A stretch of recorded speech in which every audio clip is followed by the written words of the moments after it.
Praise the lord. దేవుని పరిశుద్ధ నామమునకు మహిమ కలుగును గాక.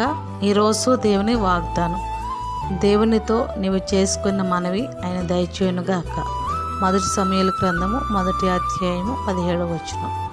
ప్రభువైన యేసుక్రీస్తు నామములో ఉదయకాలపు వాగ్దానం వింటున్న మీ అందరికీ నా హృదయపూర్వకమైన వందనములు తెలియజేయుచున్నాను. ప్రియులారా, చదవబడిన ఈ వాగ్దానము ఏలీ అన్నాతో చెప్పుచున్నది. అన్నా బిడ్డలు లేనిదై దేవుని సన్నిధికి వెళ్ళి ప్రార్థించినప్పుడు, ఏలీ నువ్వు క్షేమముగా వెళ్ళుము, ఇశ్రాయేలు దేవునితో నువ్వు చేసుకున్న మనవి ఆయన దయచేయునుగాక అని చెప్పాను. అవును ప్రియులారా, మన దేవుడు ప్రార్థన ఆలకించువాడు, మన అవసరము తీర్చేవాడు.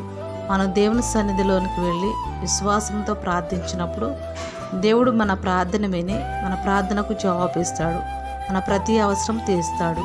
ఈరోజు ఈ వాగ్దానము దేవుడు మన జీవితంలో నెరవేర్చునుగాక. ఆమేన్, ఆమేన్.